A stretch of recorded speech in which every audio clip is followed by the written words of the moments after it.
అంబేద్కర్ కోనసీమ జిల్లా పి గన్నవరం మండల పరిధిలో పడవ ప్రమాదం జరిగింది. గంటి పెదపూడి లంక అలాగే ఊడుమూడి లంక సమీపంలో పడవ బోల్తా కొట్టింది. దీంతో ఒకరు గల్లంతయ్యారు. వెంటనే స్పందించిన మత్స్యకారులు కొట్టుకుపోతూ మరో 5గురిని సురక్షితంగా కాపాడారు. ఇక పి గన్నవరం మండలం ఊడిమూడి గ్రామం నుంచి లంకలోకి బస్తాలు తరలిస్తూ ఉండగా పడవ ప్రమాదానికి గురయ్యింది. ఇక పడవలో 6గురు ప్రయాణిస్తూ ఉండగా వారిలో 5గురు లైఫ్ జాకెట్లు వేసుకోవడం వల్ల ప్రమాదం నుంచి బయటపడ్డారు. లైఫ్ జాకెట్ వేసుకోకపోవడం వల్ల ఒకరు గల్లంతయ్యారు. అయితే కొట్టుకుపోయిన వ్యక్తి చదలవాడ విజయ్గా గుర్తించారు. అతని కోసం గాలింపు చర్యలు కొనసాగుతున్నాయి.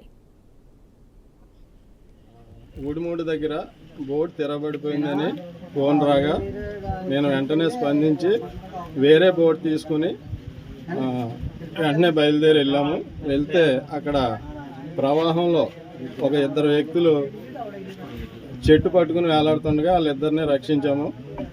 వాళ్ళని అడగగా బోట్లో 6గురు ఉన్నారని చెప్పారు. వెంటనే మళ్ళీ సెర్చ్ చేస్తుండగా మళ్ళీ ఇంకొక అతను చెట్టు పట్టుకుని వేలాడుతుంటే అతను కూడా రక్షించాము. మరి మాతో పాటు వేరే ఇంకో బోట్ కూడా వచ్చింది. ఆ బోట్ వాళ్ళు వేరే 2ని రక్షించారు. ఒక అతను కనిపించట్లేదు. ఎంతమంది ఉన్నారు ఇప్పుడు బోటు?